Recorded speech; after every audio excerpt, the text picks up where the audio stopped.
Hello, good evening, everyone. We are here at Renex 2024 and we are having Mr. Sai with us. Let's start this conversation with brief introduction of Sir. Hi Rupal. Please, we would like to know more about you. I'm Sai Charan Kupali, Technical Director for South and Central Asia. I'm handling the technical activities for this particular region on both PV and ESS part. So more of all kinds of technical activities specific to product management, pre-sales, post-sales, all these particular aspects will be covered by me. Coming back to directly to the any new project or any new product, any new technology you are currently working on. What are the key features of that? Yes, moreover, Jinko Solar is a technology leader. And for that particular matter, we always strive hard in getting new technology elements into the market, and that's being introduced in the market from the last decade itself. And when we try to talk about this for this particular 2024 or 2025, where we could see the kind of new optimized innovation what has happened in PV sector itself is TOPCon technology. It's not a plain vanilla segment, but yes, TOPCon with HOT 3.0, which is having a kind of 20 bus bar kind of optimization, where people try to call it as zero bus bar technology. Because earlier when this particular TOPCon technology started, it started with PERT technology, and then it moved to TOPCon as a first generation technology, and then it moved to the selective emitter configuration with high power density and high energy density. So that's the second generation technology which we are using in currently. And going forward, we'll be going with this particular HOT 3.0, which is the third generation TOPCon technology, which is going to have a kind of more number of bus bars with optimized value of power and energy densities. So, from how many years, Jinko Solar is associated with this Renex event, and what kind of growth you have seen throughout, association with this Renex? So specific to this particular NUX, of course, Jinko Solar is quite evident and confident in most of these particular events when we try to talk about these particular events like RenewX or REI. And we are part of these particular events for the last consecutive, except that particular COVID time. Yes, we are consecutively, we are present in these particular events for the last 8 years, because it's an 8th event as such we could see.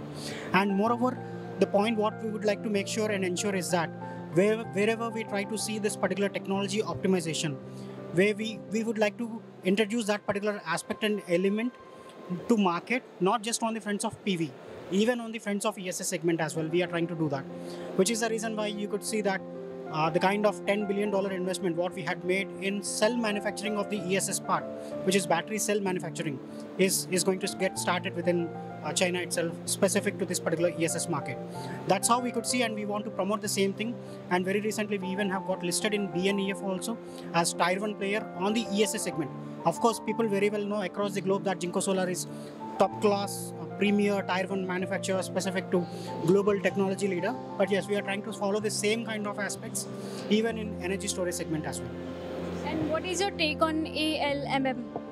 Specific to ALMM, Jinko Solar is the first international manufacturer who has got their first level of factory level inspection completing, which was done in the month of January February of this particular year. Of course, we paid our application fee and inspection fee during 2020 of January itself, but still we are highly hopeful that probably post election there will be some kind of regulation change in this particular aspect of ALMM, and which can make much more room for PV manufacturers also to come and play as a kind of good level playing field for this. And if we talk about South solar industry, apart from other states, how they are helping Jinko Solar is to grow? See, when we try to talk about South Indian industry specific to solar, which is completely segmented into 3 segments. One is residential energy storage or residential segment C&I, and then utility scale.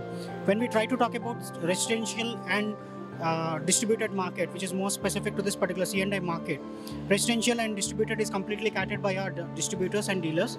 And when we try to talk about this particular C&I market, where we could see a lot of clusters has been made on the textile industry, and industrial segment is completely focused in this particular area, which is more on the levels of this particular clusters of Tamil Nadu, Karnataka and Andhra Pradesh and Telangana, where we are highly focused on this, where we could see certain non-ALMM projects also are being considered for this. But yes, post this ALMM, there will be certain decline on this, but we are highly hopeful that the projects which are about to get commissioned are going to have that particular relaxation when we try to talk about the projects which are supporting for Jinko Solar. And wrapping up this conversation, what are the innovation and technology that accelerating a net zero economy? When we try to talk about the net zero economy part, net zero aspect, when we try to talk on the technology aspects, definitely what really should matter is whether the high energy density technology and high power density technologies are being considered in this particular scenario or not. And on the PV segment side, yes, for these particular technology aspects, PV side, TOPCon technology, which HOT 3.0, or even selective emitter configurator technologies, which are having the power class of up to 620, 625 kind of power class, definitely are making much more sense with 2278 by 1134 kind of dimension of the module. So that way we could see that all kinds of optimizations are being done on the PV side to make this particular net zero as a kind of saleable solution. And also when we try to talk about this particular net zero kind of aspect, and it is more related to the kind of energy consumption during peak load time, and to cater those particular peak load consumptions, definitely what really matters is the energy storage, whether that particular arbitrage or ancillary support services are being catered to consider this particular market. Yes, that can be even done with this particular storage kind of application as well. So in totality, if we just try to see Jinko Solar high energy density technology modules plus Jinko Solar's Jinko ESS, which is more on the energy storage side, if these particular two solutions combinedly go as a kind of solution, definitely can cater the market needs in a much better way to reach to that particular value of net zero target. Thank you, sir. Thank you so much for your time.